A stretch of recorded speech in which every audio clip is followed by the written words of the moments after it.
Good evening. I'd like to call the the Wednesday, October 16th meeting of the Lancaster City Planning Commission to order. The first item up for discussion this evening is the meeting minutes of September 18th, 2024.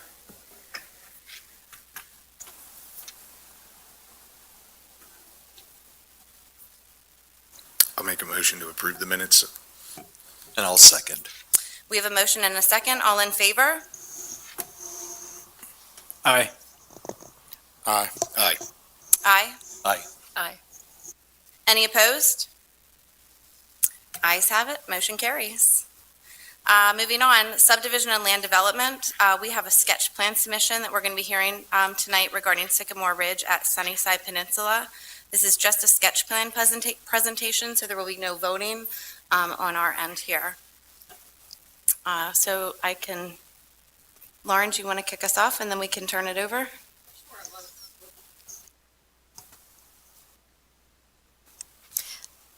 So the commission got all of the information in the meeting packet a couple of weeks ago, and so you should have everything that you need. Just as an overview for members of the public, this sketch plan submission is for Sycamore Ridge at Sunnyside. Sunnyside is the peninsula that is directly off of the city. And this is going to be a land development project that encompasses many variables, including its location for one, and then it's also being considered as an eco-district, which was part of the comprehensive plan. This plan is going to move forward as a flexible residential development. All that means is that it will be submitted first as a tentative plan for review rather than a preliminary plan upon first hearing, but we are not even there yet. Right now, we are at the very early stages, and we're just hearing about the general ideas for the plan as they are right now, thinking big picture. As you'll hear Joe speak in a few minutes, we're looking right now at what we like to call critical path issues. So any really big things that could get in the way of this plan moving forward. We will dig further into details upon official submission of the plan, but right now we're really focused on anything that might kind of stop them in their tracks at this point.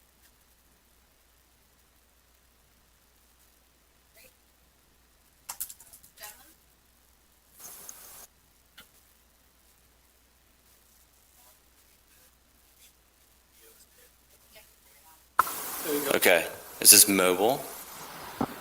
Can I take this over here? I believe so, yes. This is so great. And just introduce yourself, please, for everybody before you get started. Hello, my name is Joe Mugavero. Good evening, by the way, Planning Commission. Thanks for having us. Joe Mugavero, longtime resident of Lancaster County. Currently live on Atkins Avenue in Hamilton Park. My business partner, Mark Peteritis, is here as well, who's also a longtime resident of Lancaster County, and together we are the owners of MPLR Holdings doing this project.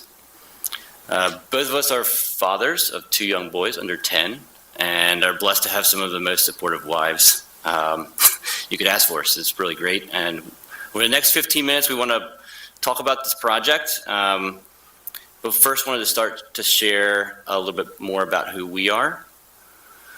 So for starters, Mark has been executing value-add apartment projects in Lancaster for over 20 years. This not only includes buy, hold, and fix, flip projects in the city, but also larger scale projects too. So Mark was involved in this Loftus Savoy as well. That's E-Town, as well as the Fulton Market apartment project in the city, which was a little bit more recent, and continues to actively oversee and run these complexes to this day. His unique experiences in this area and successful track record running these types of large-scale projects has yielded a confident execution plan and significant interest and support from private investors and local lending institutions. I too have a long and unique history producing value-add housing and community projects in the city. In 2012, my wife and I helped start the first Nextdoor.com community in Lancaster, and I think almost every neighborhood has one now to be connected and be more community-minded. We later got involved and helped start Wheatland Community Garden in our neighborhood, and aside just from being an awesome thing to do, it has donated hundreds of pounds of fresh produce for local food banks. Both Mark and I are really passionate about conservation, active hobby levels at this point, pertaining energy efficiency, wildlife, water quality. I personally have extensive background in weatherization. I was certified as an energy auditor. I was certified as a tree tender at one time. Got to work with Fritz Schroeder when he served as CEO of Live Green. That's the local nonprofit that got green infrastructure going around here. And also currently working with some friends with Chesapeake Bay Foundation to launch a native freshwater bivalve program on the Conestoga to help clean up the river. As it pertains to housing, I've owned and operated rental properties in the city, and over the last couple of years, developed a few innovative housing projects, including the city's first tiny home project. It was a project that showcased really how accessible or accessory dwelling units can help solve affordable housing. And a little over a year ago, I had the honor of standing before you all to earn approval for, I think, the first land development project on the Sunnyside Peninsula for over a century. It was a pair of 800 square foot riverside cottages that are short-term rentals designated to, I designed them to revive the original vision of the neighborhood when it was first developed in 1912. Essentially, it was a summer cottage retreat from city life back then, connecting people to the outdoors, but within still the city limits. A lot of that original vision feels very similar to Mount Gretna, which remains a thriving wilderness retreat to this day. And thanks to you and the staff, this project did come to fruition, and has thrived for our family, friends, and a lot of other guests from out of town to see and do business here in Lancaster. But there's still so much to do for Sunnyside to see it really thriving. So the reality is, as probably some of you know, Sunnyside is in desperate need of revitalization.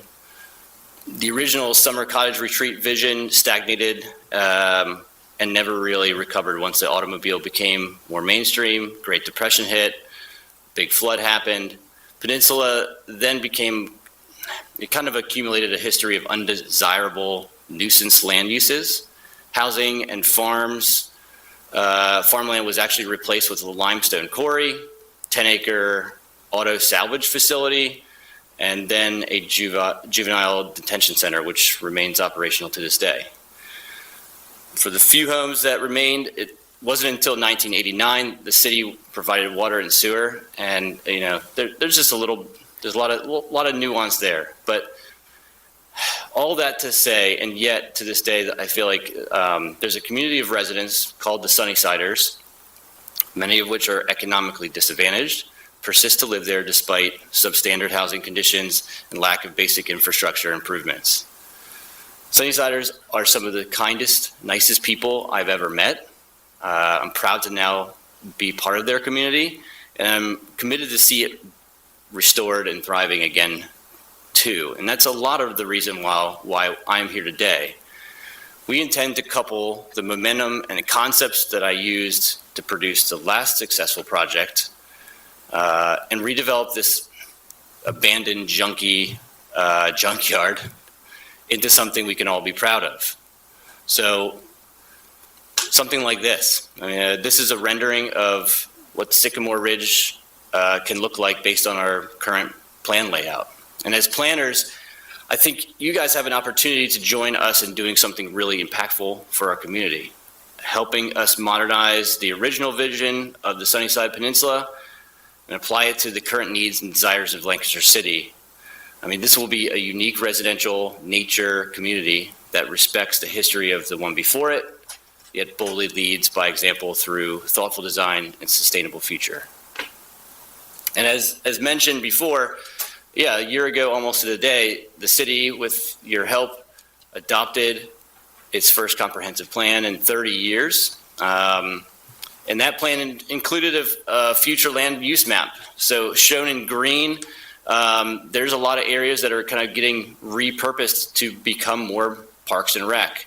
Then you have the hatched yellow section there of the southern area of Sunnyside, including our junkyard site, and that is was kind of deemed as a residential eco district.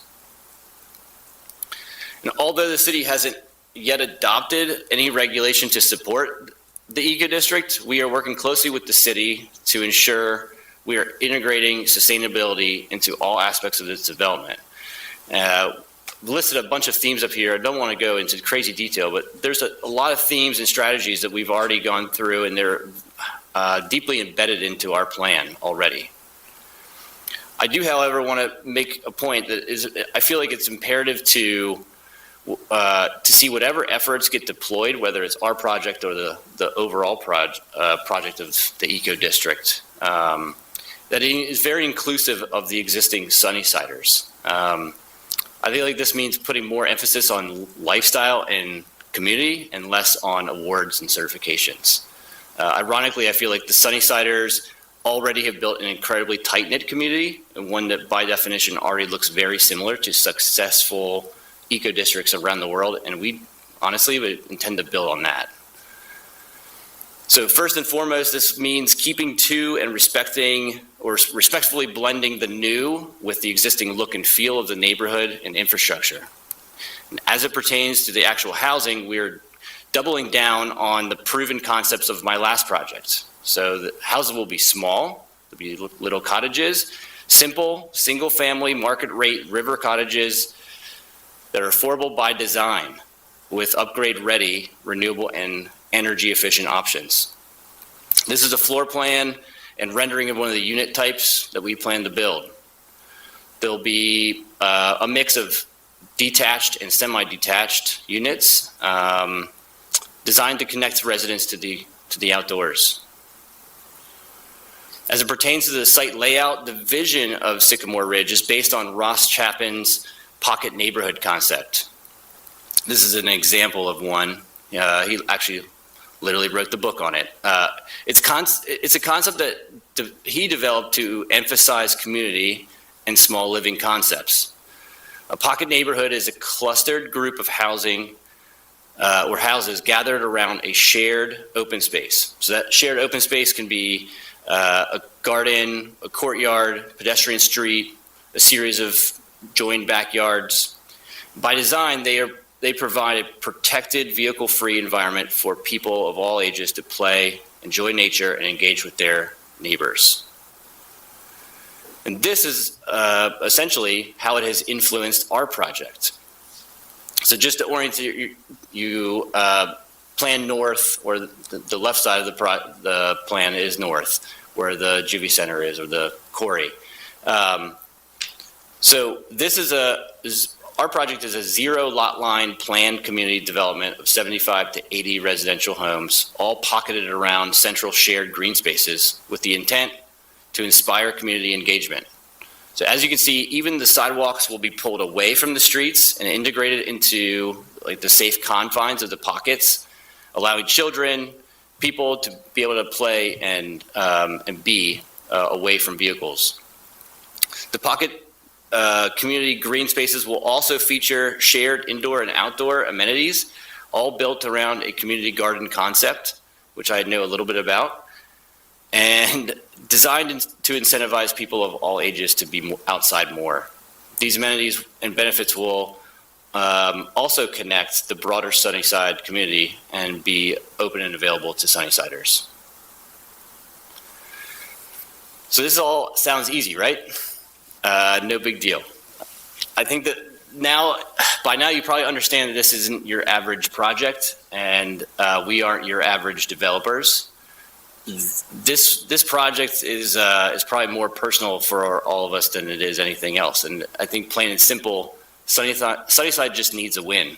I think that it's a really unique time where even in our comprehensive plan, we've named that. And I think our organization has named that. And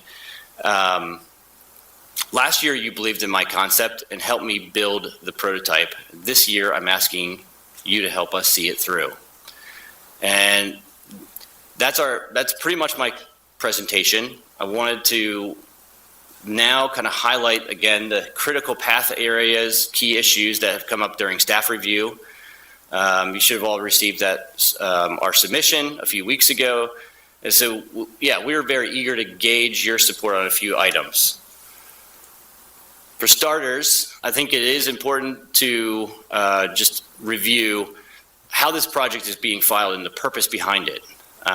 We are using the Flexible Residential Development Code in the Zoning Ordinance Section 300-23.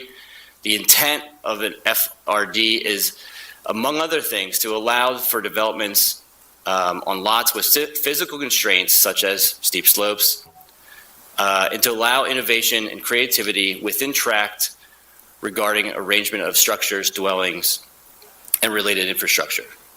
Key takeaway is while we typically don't see this method used, it was designed specifically for unique projects like ours.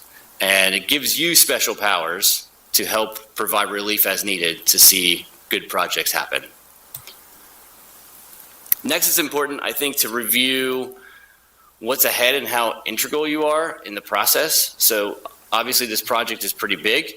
Submitting our sketch plan to you was all about doing enough work to flush out those sticking points so that when we come back with a much more polished, tentative, and final plan, and we need waivers or relief, you'll have enough context to know why, and that we've exhausted all viable options to date. Also worth noting is this process, the FRD process, does allow Commission to approve tentative plans as a final plan if a plan meets requirements. And we definitely intend to seek your support for tentative final approval and are shooting to get conditional approval in January, February 25. As you can see, I mean, we have obviously a lot of other approvals to get through, so receiving timely conditional approval allows us to pursue long lead items like our MPDS permit, for instance, which I'm hearing takes 6 to 8 months. So lastly, yeah, here's the short list of where we will need your help. Simply put, the land itself presents many challenges that we typically don't see in city projects. We have lots of slope, tons of unhealthy trees, concrete, trash, the remains of a weird junkyard, and very shallow soils. I believe we have created a plan that works with these challenges, but we've had to get creative, and we need your support in some of these areas. So issue number one is grade. If you notice this heat map we've created, the red represents slopes over 10%. Shallow soil means lots of rock. Lots of rock means that our layout must conform as much as possible to existing grade to make the project viable. And while I feel like we've done the best we can with site layout and housing design, I think we will certainly need relief on street grade design. We are extending. The reason for that is ultimately we are extending and connecting to a lot of dead-end streets that are already there, and marrying modern street design and engineering with old requires will definitely require some creativity and collaboration. Without it, excessive cut will definitely be required. We know that, and that will drastically affect the project's environmental impact as well as cost to the consumer, both of which we feel are very unnecessary and can be avoided with your help. The second is sidewalks and ADA access. Currently, Sunnyside doesn't have any sidewalks, but it happens to be very walkable and very safe, and due to how narrow and quaint the streets are and how that affects traffic.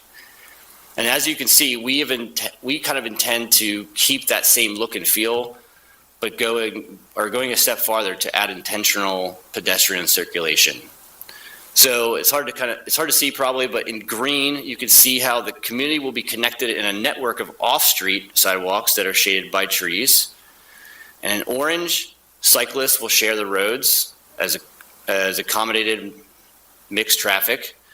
And although we have a bunch of steep slope, you can see our intent with the blue is to make as much of the development ADA access where it counts, and that is in and around the shared community areas. This design, we feel, aligns with recreational and neighborhood vision the city has for the peninsula. It also lends perfectly to adopt a unique pocket neighborhood approach, but it's certainly different. I think, yeah, we'll need your help to make sure that's understood. Lastly, we have trees and environmental impact. We have completed tree inventory to date, so we can be very sensitive to tree preservation, but we really need to be direct. A lot of trees will need to be removed to make this project a reality. And while that sounds bad, it's not that complicated. Outside of the original woodland that borders the property, you can kind of see that with the green blob. There actually is just raw woods. And then there's just crappy junkyard in the middle of that. And that crappy junkyard has a ton of invasive weed trees that are overpowering natives. These things just need to go. And we shouldn't be penalized for doing so. The same goes for the quagmire of squirrel planted trees that have grown up inside chain link fences and barbed wire and concrete. Literally nearly 20% of our site is already paved. You can kind of see, it's very faint, but you can see the gray areas from the old junkyard usage. Simply the act of cleaning up the site for the good of the community, water quality, and native species, regardless of a development, would mean a lot of fair and poor condition trees would need to go. And again, we shouldn't be penalized for doing that either. What we should be held accountable for, however, is the tree removal that is required to support the development of new houses and infrastructure. This is something we can control. So, which is why we're going to great lengths to identify high quality trees that can be preserved and integrate new quality canopy in our design that replaces those that cannot be. This is pretty common sense, but it doesn't really align with what we typically see in our ordinances. That's the conclusion of a presentation. I think those are the big items I would love to hear more from you about tonight or talk through tonight. Thank you so much for the opportunity for being here. And I hope by now you can tell how much thought and intentionality went into creating this project. Thanks. Thank you. I'll open it up to my fellow commissioners to see if there's any questions. Yeah, go ahead. You're up. So awesome project, honestly. I think it's a really cool concept, and I really appreciate the presentation, and I also love the fact that you came out here and presented it yourself, which is great. Thanks. Lots of questions. Where are you at in your process? Have you had the site surveyed at all? Yes. And has there been any indication of wetlands or environmental concerns, outcroppings, things like that? There's been it's a lot there. We have done environmentals. We have identified one spot where there was a benzene, higher levels of benzene.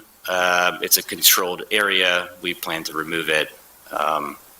There's a long story about how that got there. Luckily, we don't have any buried tanks. We don't have any other weird environmental issues outside of trash. Lots of trash. How about wetlands or threatened and endangered species? Yeah, we've checked those boxes. Wetlands are good. Endangered species, good. We're out of the floodplain. Huge hurdle. Very nice. I'm happy to hear that. Did you have an arbor survey done? Is that how you identified like the trees and everything? Correct. We had Brandywine. I can't remember their full name, but Brandywine, I believe, did some of your work as well on the peninsula. Cool. how are you going to address stormwater? Because your site looks incredibly dense and a lot of rock, bad infiltration rates. Yep. What are your thoughts there? Yeah, so literally 2 days ago, we had our probe testing done for infiltration. We'll be getting that data back pretty soon. The way the topography is, the upper rim is very shallow. There's 3 feet of soil up there, and as it kind of bowls in the middle, it gets deeper and deeper. So we do actually have considerable soil at the lower. If you're looking at the plan, it's like the lower bottom right of the property is. We have upwards of 12 feet of soil there, so it can work. We do. Stormwater, it will be an issue. We have some really, I think, great designs. Our concept of pulling the sidewalks off the street, frankly, allows us to put, what we're trying to plan for is the streetscape looking like it's just rain gardens and houses, and that's it. And I think that's pretty unique. It allows us to also to kind of avoid curbs. For the most part, having the streets all drain directly into rain gardens becoming a kind of a small portion of the front yards. I think it's going to be kind of interesting and unique. And the whole site drains all one direction. It's mostly been a curse, having lots of grade and steep slopes, but those steep slopes allow for us to move everything pretty easily down to where we do have big depths. There's also a lot of existing impervious surface at the site right now, so. If you wouldn't mind, please come up to the microphone, only because we're streaming, so we need to make sure that anybody online listening can hear, or Sorry. comes back to watch the recording. Thanks. So one point worth mentioning is that there's a lot of impervious surface already from the junkyard. They basically invited folks to pour concrete anywhere and everywhere on this acreage that was possible at the time during the 1950s. And that exists, it's still there today, basically. So we also are trying to see this as that some consideration will be taken for the improvement that will be done through developing the site to reduce the impervious surface that's there today. That's my point. You're saying there will be a reduction in the impervious surface? I don't know if it'll be a straight reduction, but do you know off the top of your head how many acres it is? It's roughly 2 acres. Yeah. It's roughly 2 acres of existing impervious. It's a lot. Yeah, so in consideration with developing stormwater and the existing impervious, I think it will, potentially be a wash or an improvement. Mr. Hackett, floor is still yours. I mean, basic questions. What size units? How many? They look like very nice units. They look like they're going to be expensive to build. So what's your thoughts on that? Yeah, on the unit aspect of it, I'm interested to know what the estimated size of each home is, what your approximate range of bedrooms options would be for each, and then what your anticipated rental and/or sales cost would be for those, knowing that this is all estimated numbers at this point. Correct. Yeah, roughly 1,200 square feet. There'll be mostly 2-bedroom and 3-bedroom units. We'll have some main floor living concepts. Most of them will not be main floor living. They'll be either staired or kind of a split level concept on slab, just to like working with the terrain. They'll have integrated driveways and garages to accommodate 2 off-street parking spaces per unit. They'll be market rate. We're trying to build simply like the ones I just built. Again, it was about a year ago. I think they were assessed for $300,000 or so each. These will be probably $350,000 on average. That's what we're shooting for. Are you planning to sell these or rent them? We plan to sell them. Go ahead, floor is still yours, sorry.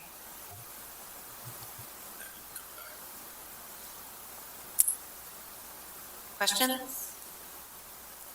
Yeah. thank you for your thoroughness in some of these documents that we have, and also for your presentation. I am really struggling, though, admittedly. Now, I've never read Mr. Chapman's book, Pocket Neighborhoods, but you used the words vehicle-free, and for me, you had just cited that you're expecting these, I shouldn't say cited, but you had just mentioned you're expecting these homes to appraise around $350,000. The current area is in desperate need of revitalization.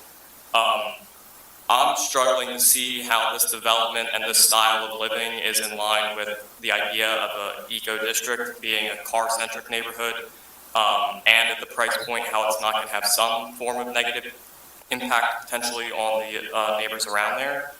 They're going to be massively overpopulated in comparison to your community that you're building. I'm not so upset with the size of the units. I do have concerns about the fact that it is all, it's fairly detached community, but I can understand that in the area that's what you have around, so that makes sense. From the higher density housing perspective? Yeah, like I'm open to seeing more higher density housing in the area, like more of a mix. Like you have some single family detached, some attached, but I'm okay with some buildings that would go even more up, even if you had to get variance for that. That would be something I'm in support of. But just generally, I'm really having a big struggle with the fact that this is going to be a vehicle-centric community. Like I don't know how else to look at it. And the fact that right now I think we're looking at potentially private roads is also a concern for me, because there are utility concerns when you as the owner then have to do, for example, your one calls. I appreciate you have your one call logo on your plans, but I appreciate all the effort that's gone in, but I'm not seeing the same vision. Can you explain and/or help me understand how to answer a question? Yeah. Did you look at making this a vehicle-free community? No. Don't you find that's in contrast to what you said earlier about creating a pocket neighborhood? So pocket neighborhood by definition removes vehicles from where people coexist and play and are outside. And so a typical neighborhood you would see is... Site plan on Sorry? the site plan that you have, I think that will help visualize what you're talking about. Yeah. Thank you. So I feel like I grew up in a neighborhood that was just a regular suburb where you had cul-de-sacs. So you have road and you have houses on either side of that road that face outside, oblivion. So nobody ever actually connects. The only time you can connect is on the street or in front of your houses. This is the opposite. It's kind of an inside out. It puts the roads on the outside and it incentivizes everyone to be and play and interact on the inside. And so all your vehicle traffic is kind of on the outside. Other examples are people make a parking lot and you walk to your house. I would be happy with that. We've done a lot of research, and because we're doing market rate, people don't want to walk in the rain or the snow to get to their houses. They want to be able to go to their house and park at their house and walk into their house. So, especially if we have housing that's for older ages.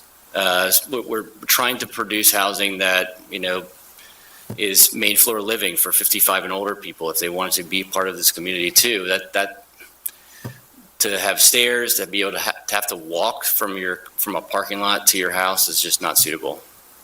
Yeah, I mean, to be clear, we both like that idea too. We actually started from that perspective, talking about that. But the areas where that type of community really makes sense is where the weather's nice all year, where you don't have steep slopes. And that's just unfortunately not the case here. I mean, we talked about... The weather is really nice in Lancaster. The slopes, I'll agree with you. You do have some steep grading around there, but I think Lancaster has pretty good weather all considered. I mean, To be fair, we get a lot of precipitation. So, I mean, somebody wanting to actually, I mean, it would be a legitimate hike to their house in some cases in the rain with groceries and stuff. It's a tough sell, I think. Yeah, I mean, I guess the whole idea, totally am fine with the idea that you're selling these homes. But part of why those homes value so high is because you have that immediate vehicle access that frankly some people can afford to have.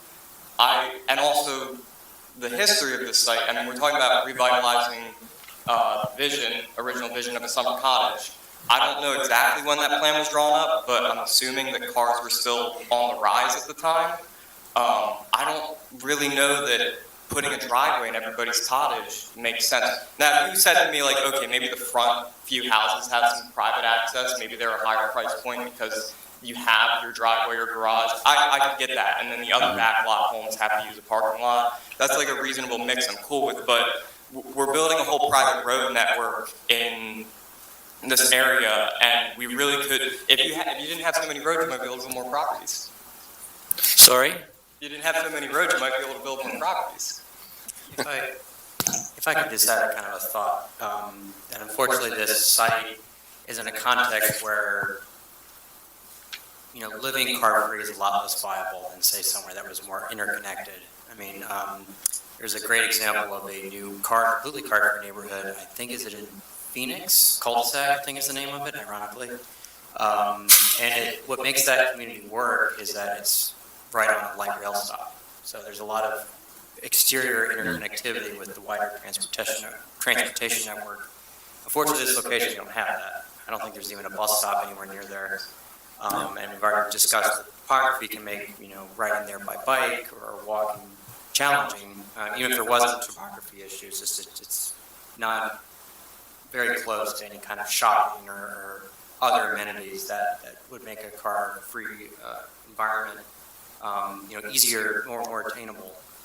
So I think this gets back to an issue we're having a lot, I think, in a lot of these developments where we talk about the issues of, you know, having parking, car dependence, whereas right now we just don't have a great transportation network that lets people go car-free if they want to. People do it, and they should always be lauded for doing it. Not saying it's impossible, but until we kind of make a decision, and unfortunately this is well beyond what we can do as a city individually, but until we start seeing, you know, the support for, you know, better bus service, more frequent bus service, better train service, better walking and biking infrastructure, we're going to keep coming back to this issue where, you know, developers at the end of the day, they need to be able to sell their properties, you know, rent their units, sell their units.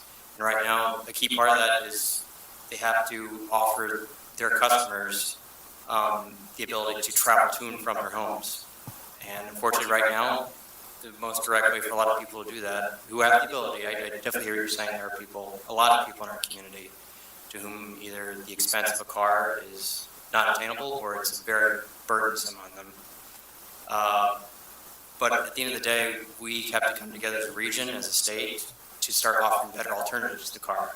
And that is what's going to make having developments that don't have parking included, that are more car-free, more feasible in Lancaster, which unfortunately is a little bit out of the scope of what this body can do. But I still appreciate you bringing up the issue. I think it's important ways to be talking about how we can improve the design of developments that come before us to, you know, encourage less car use, because that's one of the parts of our comprehensive plan is to, you know, try to encourage less car use and have more transportation alternatives.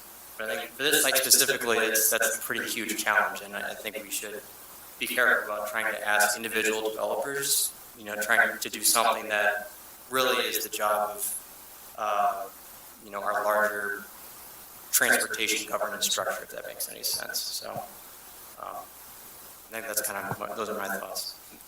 I have a question about the site plan. Did you say that there are no sidewalks on the street and all the pedestrian traffic is going to be behind the houses then? Yes. The sidewalk infrastructure will be pathways that interconnect the Okay. pocket green spaces. Yeah.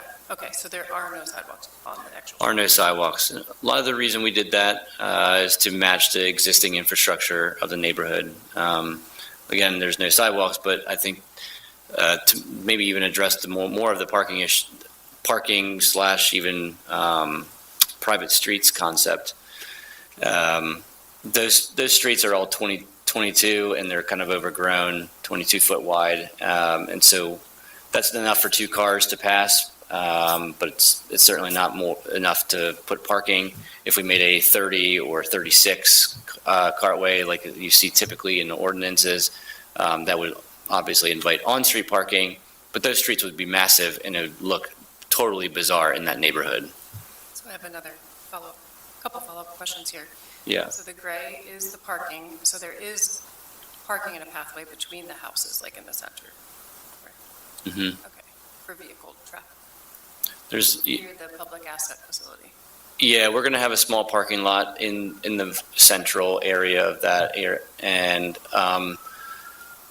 vehicle traffic will be kind of stopped right there. We're not going to allow for full passage. I think it's just a fire lane from the parking lot on. Okay, I was going to say, because the Yep. whole pocket neighborhood idea.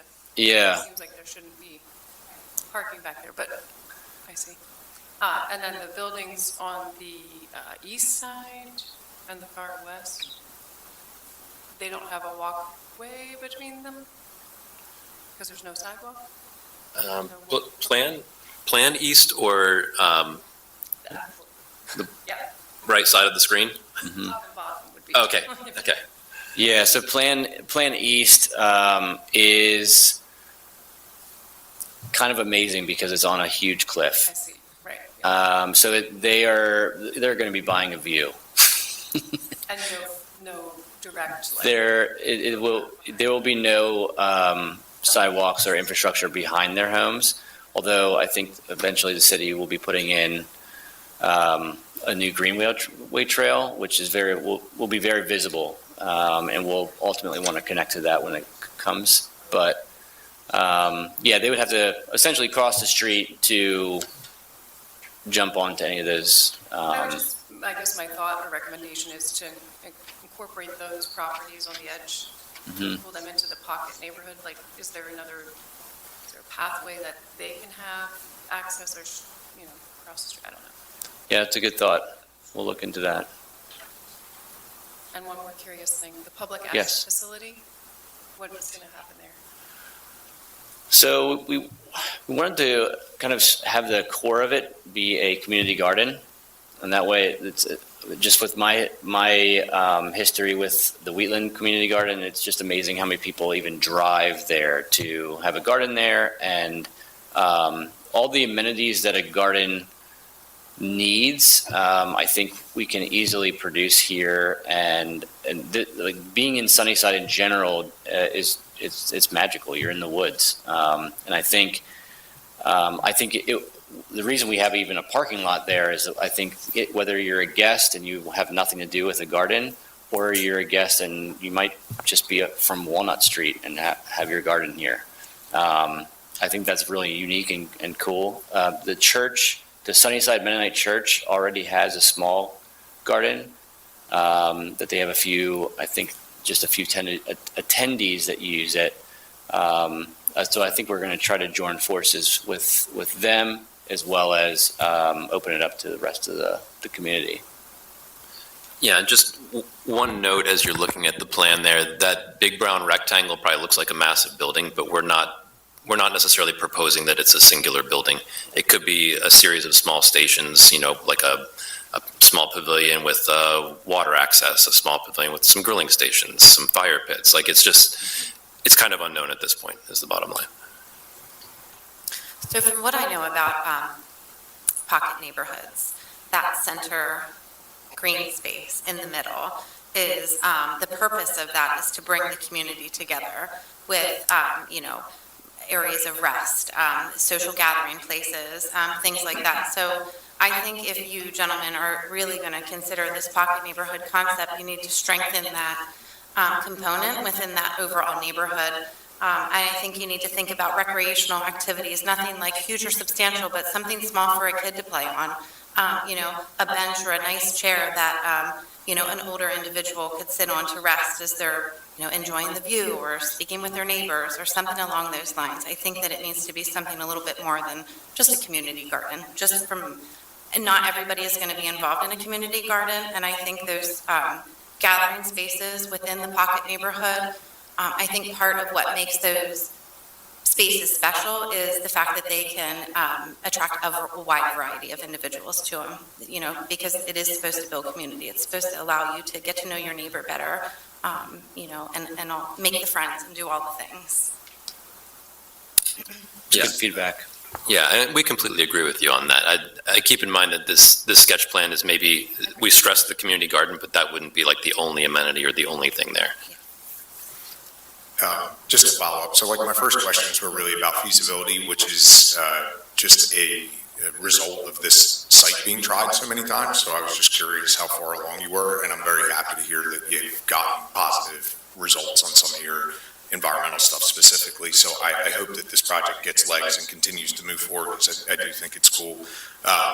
You had asked for three things: sidewalks, steep slopes, and trees. I don't know about the other, can't speak for the other planning commissions, or planning commissioners rather, but I think that we could probably look past, or I know I could, steep slopes and sidewalks. I just want to talk a little bit about the trees, especially with your environmental background. I don't know what this site looks like. I don't know what the footprint of the auto salvage looks like on top of your sketch plan right now.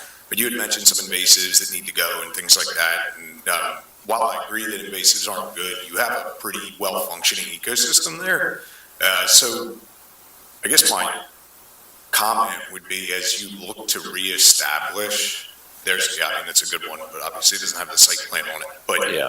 when you look to reestablish, and I'm sure you have talented designers on that, that's going to be, I think you've got a really great opportunity to maintain what is a functioning environmental ecosystem and not create fragmentation. So you'll have to be very intentional in your planting design in order to do that when you're tearing out that much.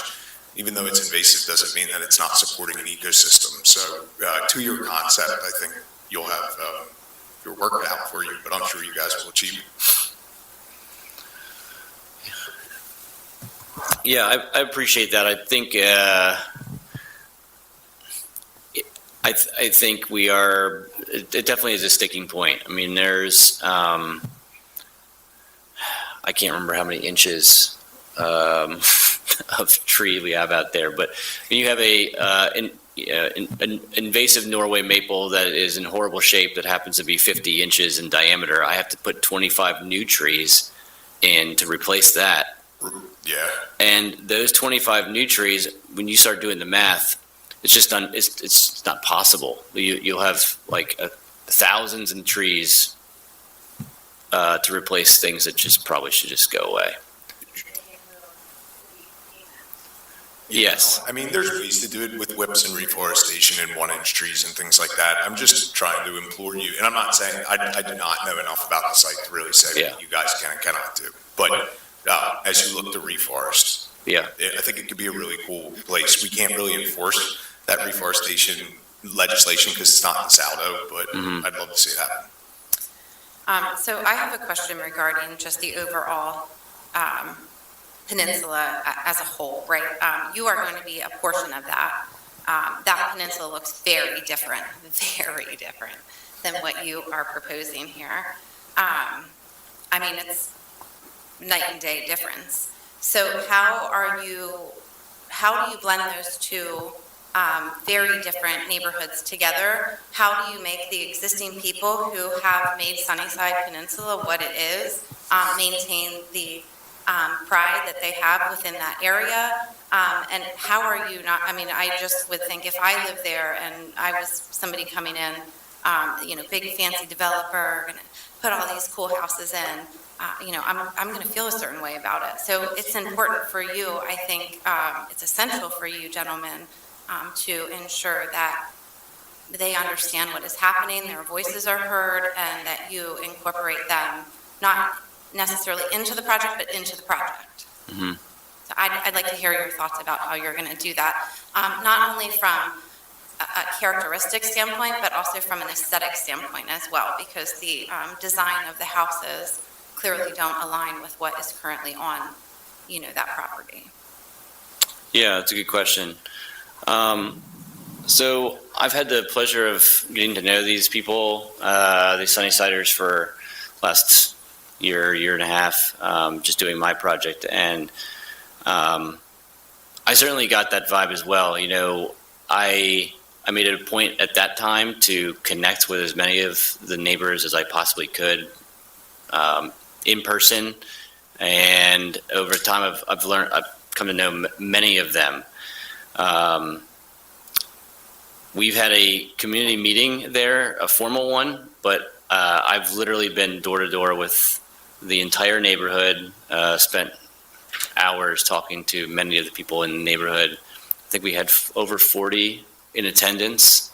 I think there's only 30 houses in the neighborhood. We had over 40 people attend the meeting, and honestly, they want to be heard. I think there's been a couple projects that have been proposed that really scared them. There was projects that were towers, lots of rentals, lots of affordable housing, and connecting roads that made shortcuts through their small little neighborhood. That freaked them out. The last project, I think, was a 400 unit.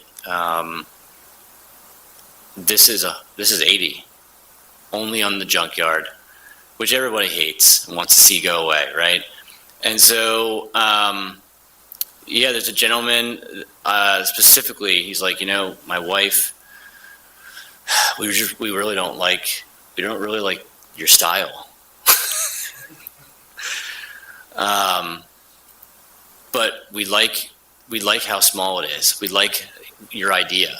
And I think that's the other thing. We bought this property from another developer who builds big houses. That developer bought it 20 years ago, and the houses he builds are $1 million, $2 million. That scares them too.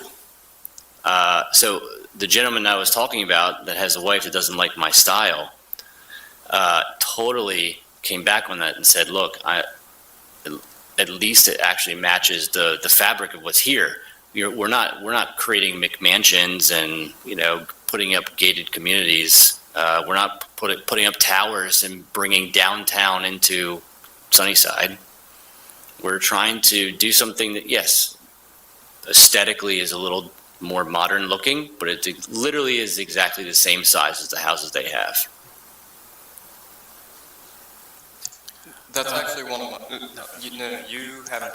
Thank you. Just a couple of, questions, comments. First of all, I think we all agree that a site like this is going to require a lot of creativity, so I appreciate all the thought that you guys put into it. I am curious also about I like the pocket park concept. I don't know if we can switch to the site plan that shows the street map. We can go to the nicer one. There we go. More official looking one. Yeah, there you go. The pocket neighborhood concept does feel incongruent with the street that goes in the middle between the houses. I think, the idea is that those are footpaths and kind of shared space. Is there, did you guys consider a design that does not have a street going in the middle of it? Because if there's a street there, people are going to use it. Are you referring to where the parking is? Yeah. That is necessary. There's no. We're trying to make that as small as possible. We feel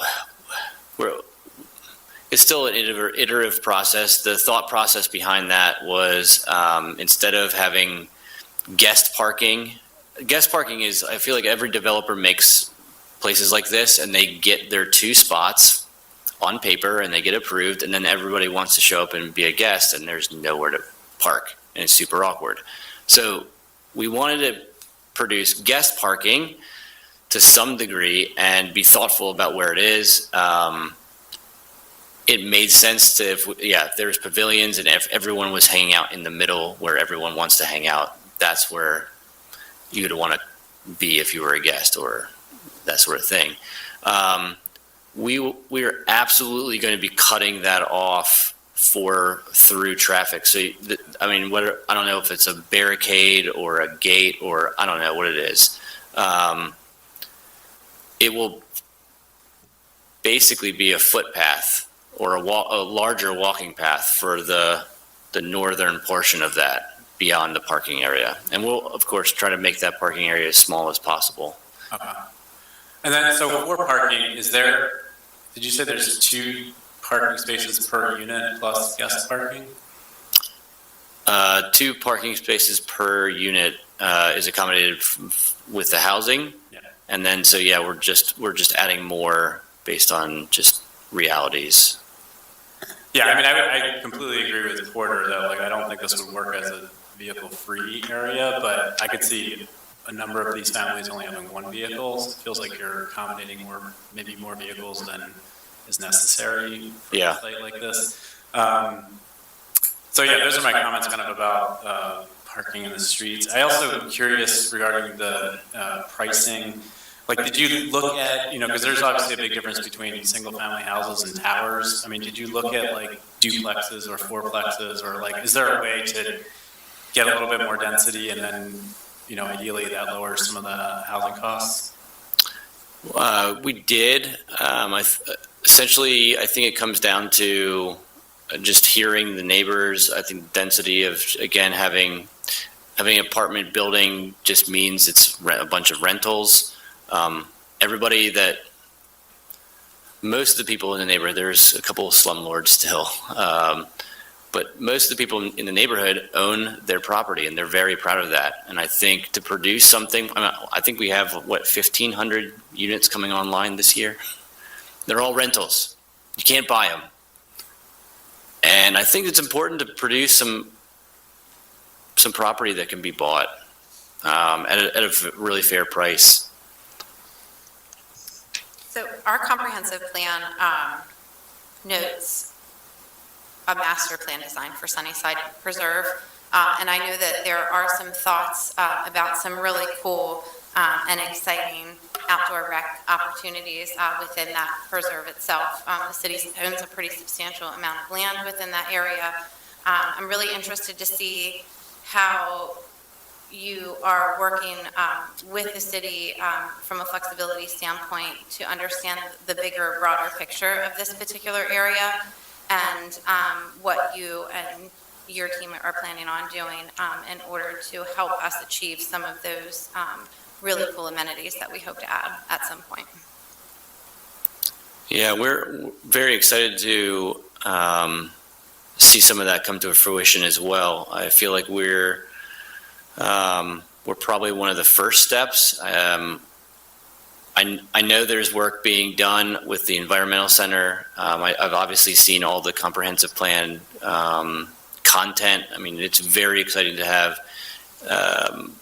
I think the inside perimeter of the entire peninsula is going to have a greenway trail. So running, biking, walking, that is just unbelievably cool.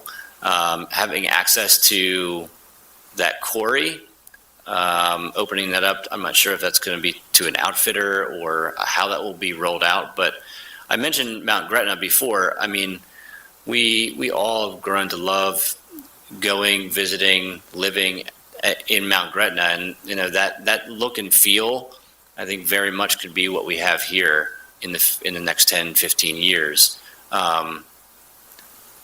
We're bringing the people, and I think we're bringing a type of housing that attracts people that are really into the outdoors as well. So living simply, living in the woods, yet living close to maybe where you work or the city limits.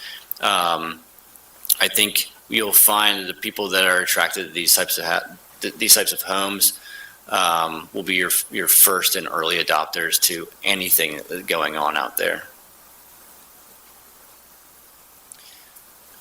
And just to add on, we certainly want to and intend to add connection and access from this community to whatever infrastructure is eventually added by the city. I have 2 quick questions I'm going to jump in and ask, and then I'm going to stop. Handicap accessibilities with your steep slopes and those roads, I have major concerns about the handicap accessibility and the handicap friendliness of this ADA compliance of this site. It's important that we create housing for all, because even for those who may enjoy it now, a family could change tomorrow with the birth of a child with, special needs. So this needs to make sure that, those things are taken into consideration, and that we can meet those needs not only today, but also tomorrow. No comment necessary on that. I just wanted to share that thought. I'm very passionate about that. I think it's important. The other component that I have is, holy Hannah, how are you going to handle the traffic? I mean, turning off on Duke Street on that road is a nightmare. You can't put a light there. There's huge safety concerns. There's vision, access issues. So I would want to make sure that a traffic study would be completed and conducted, and any traffic improvements were considered within the project as well, because that's not very, that makes me nervous. I wouldn't want my daughter turning off of that street. She's 17 and doesn't know how to drive yet. She's a terrible driver. I think you're talking mostly about the street called the Parkway, literally called the Parkway. Yeah, that one is tricky and probably needs some improvements to help with visibility. Davis is the other access point, and that has pretty good access, a view, and when you're turning out there. I'm not familiar with that. And where would you? Yeah, I don't know how to. It's the one that's slightly, farther south than Parkway. Honestly, Still off of Duke Street? Yes. yeah, right off of Duke Street. Yeah, it's a bit wider than Parkway, and It's what most people in the neighborhood actually use. it turns into that one called Circle Avenue on the map there.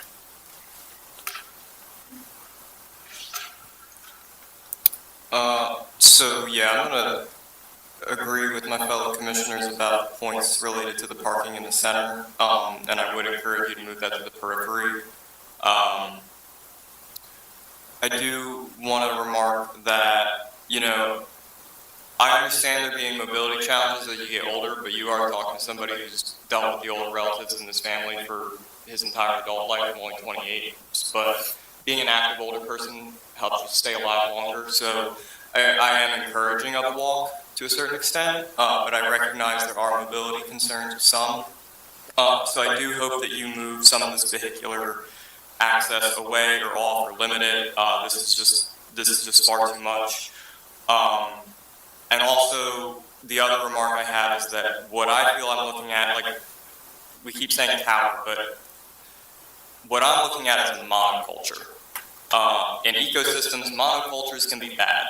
Fun fact for you, there used to be an industry standard banana in the 1950s. I forget what it was called. It's actually the flavor of banana you can get with your runs. It went extinct because we planted monocultures everywhere. Something happened, everything just died at once. I'm encouraging you to have more diverse housing. I'm not saying get rid of all of these. I actually like the style to an extent. I like the tightness of it. It is a cute design. I've always been a huge fan of tiny homes, believe it or not. But I am encouraging you to add different building offerings, not necessarily towers, but like some maybe 2, 3, 4 floors tops. Maybe going into some of these grades, building into the grade and having certain styles like that, I don't know. But when you create a diversity of housing types, you also create potentially a mixed income community, more diverse income and culture types, and that's important. If you're only building one type of house, which is what I'm looking at essentially, you're only essentially marketing to one type of person.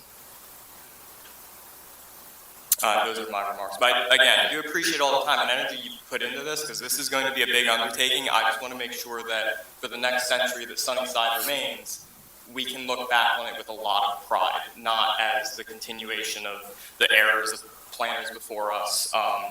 And I'm so heavy about some of these vehicular things as well, because I do find great irony in the fact that the Rocky Springs trolley line was, I believe, the last to be removed, and it's noted on your plan. And we're creating a car-centric community in its place. Yeah, I mean, those are all good comments and appreciated. And just for your general information, so Joe brought this project to me to partner with him on, and one of the first ideas he had was a golf cart community, car-free. So, I mean, I just want you to know that that was the vision for this, and then the challenges kind of forced it in the direction that it's gone. Another thing that's affecting density a little bit is water capacity. So currently, water capacity is, I think it's up to 116 units. It's not that far from what we're looking at here, but it would be a challenge to go beyond that, I think. Sure. Even if you can conserve space, that is welcome to me, because more than revitalization, I feel what this area needs is restoration and protection. So if somehow you create more open space by densifying some things, you create more water capacity later. Like, I want you guys to be as creative as possible, and when it comes to the vehicular stuff, I know that right now the city has some pretty strict parking minimums and things like that. I want you to know I'm in full support of you doing what you can to not necessarily be grounded to those minimums and being creative about this, to create a community that provides the logical opportunities for our higher up governments to begin funding the transportation systems we need. Okay, appreciate that. Thank you.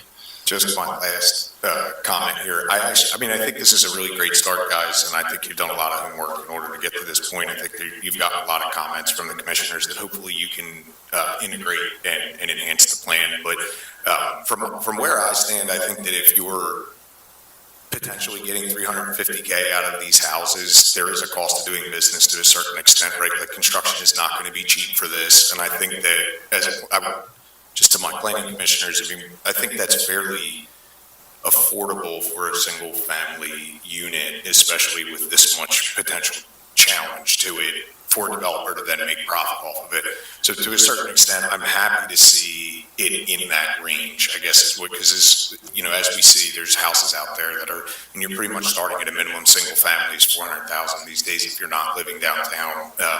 So I appreciate that, and I think it's nice to see a style, and I think that to your point, Tony, of integrating different styles of residential, I'd love to see that too, but it also comes with cost increases in order to do some of the planning that they're talking about right now. The higher you go, the more expensive it is. You're talking about water capacity, you've got to do sprinklers now, things get very, very expensive. So just a word of my own opinion and caution in saying some of that stuff. I think it's a cool plan. I think there's certainly some things that you can do to enhance it, and I look forward to seeing it come back. And if I could just add a final comment onto the final comment. I agree with a lot of what Steve has said. I think it's a really exciting plan. You guys have had to thread a lot of needles to put together anything that resembles a neighborhood, and I think we all commend you for really making a sincere effort to bring something to this site that's been dormant for so long. The pocket neighborhood concept is really interesting, and I think it's worth just highlighting. Well, I agree. I think we should always look for opportunities to have a mix of different housing styles. I don't think there's also a lot of places in Lancaster County overall where you see sort of a more compact single-family resident that has a smaller yard, and more typically what you see is half-acre, 2-acre lots. So I think this is a unique offering that will enable people who maybe aren't as into like the row house life as some other folks. Want a little more space, a little more greenery, but this would allow them to stay in the city, or at least close to the city. Remain members of our community while still, getting a little bit more green space. So I'm definitely excited about the plan and see what you guys, do with our feedback. I will echo some of the concerns that have been shared about the central parking lot. Appreciate there's some need for visitor parking, but I also feel strongly that car infrastructure has a tendency to create its own demand, and so if you include additional parking spaces, that might incentivize someone who's coming to visit to drive on their own versus take an Uber or carpool with friends. So I would encourage you as much as possible to think about shrinking some of that parking, because really what is the draw, what makes pocket neighborhoods such great communities is that central green space, that central gathering place. So I think having a parking lot there, even as small as it can be, or definitely does take away from that a little bit. So appreciating all the constraints again that you guys are having to work on this very complicated site, but the fewer parking spaces you can have in that spot, the better. So overall, excited to see where you take this. So thanks for coming before us. Thanks so much for your comments. I might have a comment as well, and it might sound a little bit like an echo about the parking, but perhaps with the church around the corner, we can work out a deal with their parking that would only be used certain times of the week and create some kind of agreement that will allow you to free up some of your land in the heart of your development for green spaces and allow the church to maybe get, I don't know, a freshly paved parking lot that they would like or additional access there. And it's only a short walk over, it might work, but that's more echoing everyone else's idea. I really do applaud your willingness to come before us and bring something ambitious. This is the kind of stuff you wait for in the planning commission. You know, this is stuff you don't see often in a generation. So it is really exciting, and I don't want your head to explode or anything, but it's really exciting, and I'm really glad you're taking these steps, and I love the renderings, and I look forward to hearing more and having you in front of us in the future. Thank you so much. That's a great idea, by the way. You can tell we're excited by how much Tony's talking, you know. He's never like this. I have one final question. I'm just interested to know who your prime target is for this, if you could define that person or people for me. We're definitely targeting first-time home buyers. I think this is one of the first and only first-time home buyer kind of opportunities to buy something new in our area.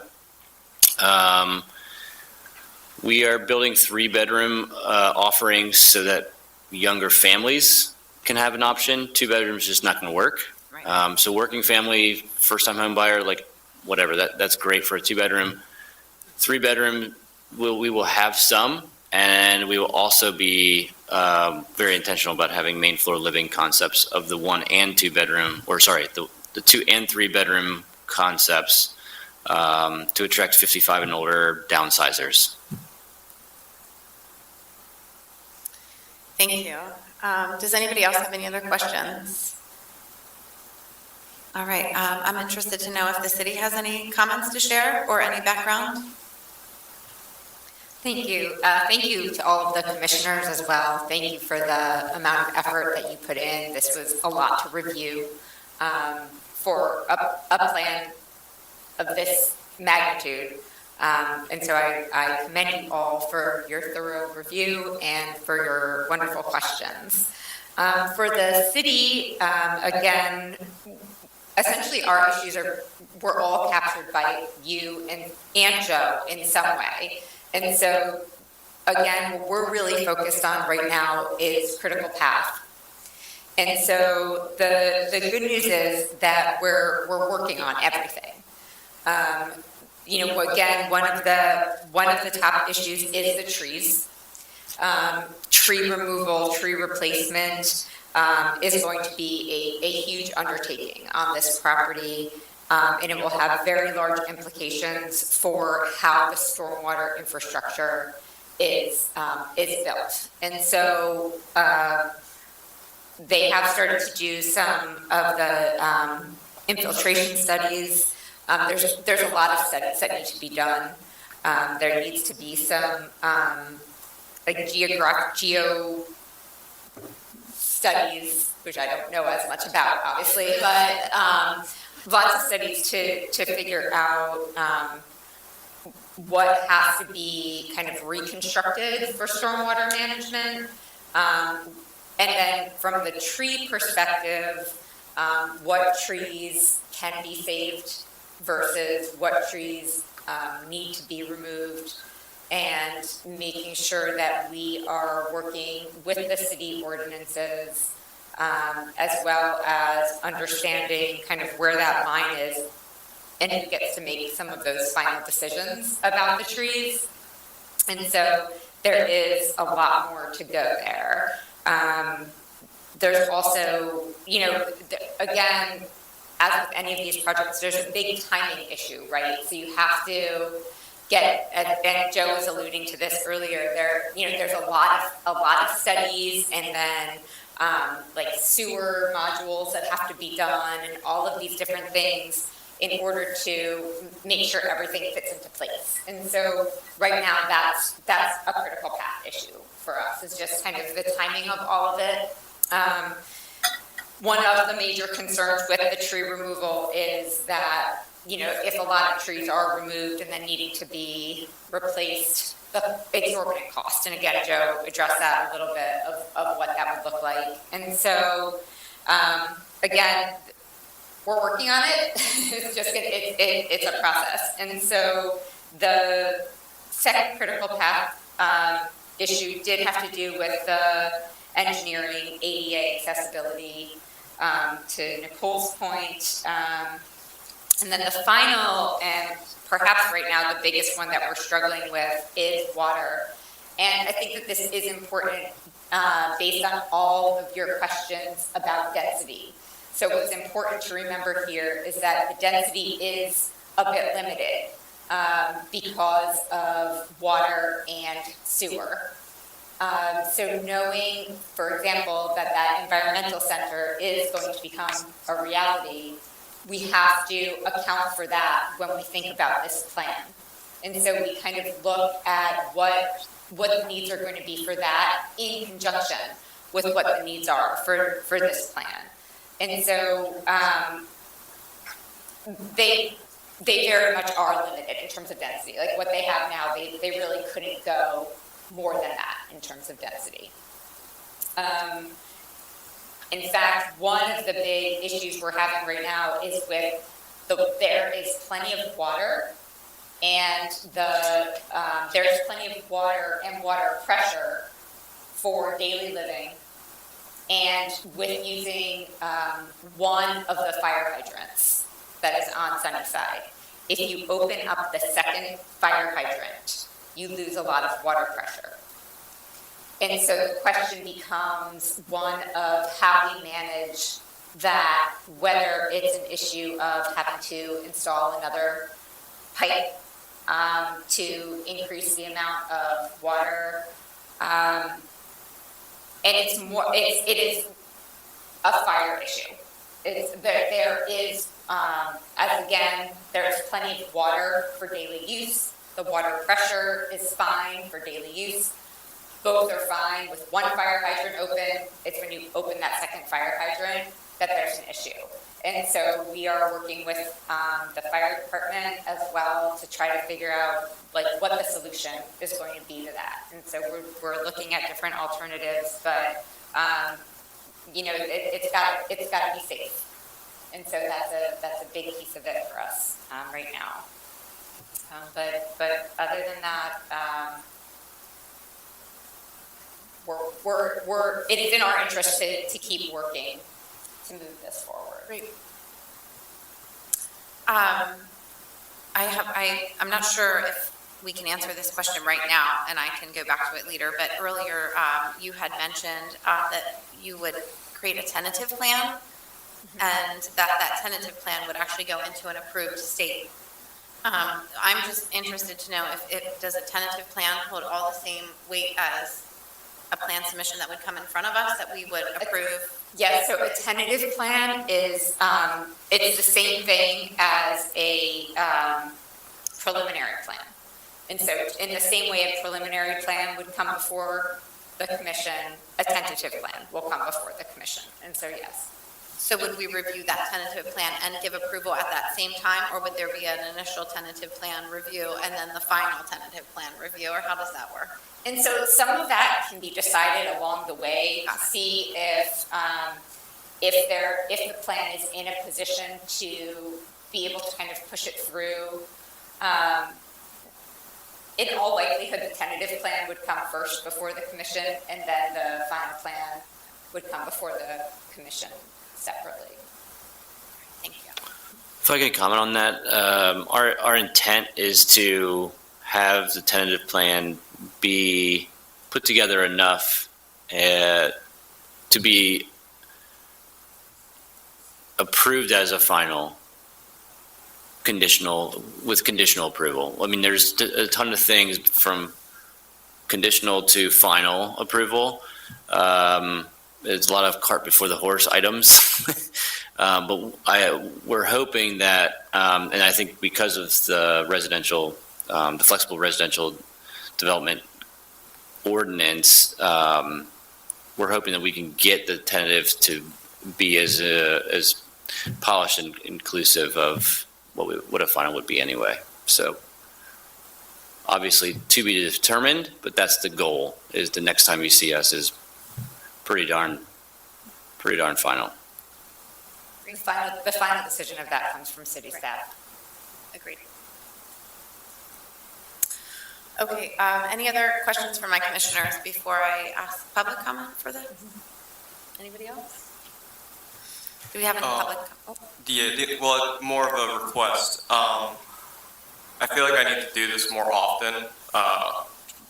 So I'm going to ask you guys, maybe the first, actually technically the second. I've done this once before. In development, we hear a lot about how certain things affect costs. It would be really encouraging for me if you could probably be the first developer to be super transparent about these things with us, because that helps educate us as a public on how we can build better affordable housing. Not trying to get you guys to give up a secret recipe, but that sort of documentation for us back here could be highly valuable to other plans, not specifically yours. So if you could indulge me in that, I would love that. Thank you. Do I have any public comment? Hearing none. No takers. No other questions. We answered them. We asked them all. All right, gentlemen, this is a really exciting opportunity. I think what you presented tonight really has some great potential to really be a special place. I commend you for your efforts. I think you have a lot of work ahead of you. I would spend some serious time considering your trees, your ADA compliance, and whatever else the city is requesting. I also think that, just to reiterate one additional time, that parking lot in the middle of your center gathering space has no business being there. Would love to see that moved into a different location. Ultimately, I understand that performance and development opportunities, and there's lots of decisions and things that get in that are involved in those decisions. So, great job. I look forward to you coming back, and good luck. Thank you so much. Thank you. Okay, moving on. Do we have any general public comments tonight? I know we have one public commenter. She was just going to. Yeah.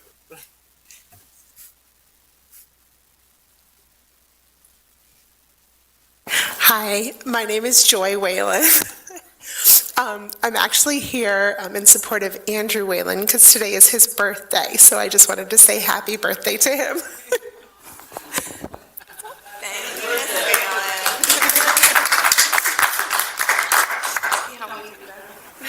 Any additional comments from the public? We're going to put that one in the meeting. All right. Agenda item number 5. Ms. Finn, would you please give an updated project update to us? Yeah, of course. And so right now, we have just received a plan submission for the redevelopment of the sheets that is on Manhattan Pike. And so it is a complete demolition and then rebuilt. And so they literally just knocked the whole thing down and then rebuilt it all again. I know that you've done one of these before, so just know that that's really what's coming up next on our agenda. Again, a lot of work on minor development plans right now, lots coming through that should be moving up and along. The other big sketch plan that we are working on that will go for sure from sketch plan to preliminary/final is the new Price Elementary School. And so know that there's, that's another really big one, a lot of detail, a lot of work from all of the departments, stormwater, right-of-way, zoning. So there's a lot there. So just for you all to be prepared for that kind of coming down. So those are really the two big ones that I wanted to report on. In terms of other updates, we do have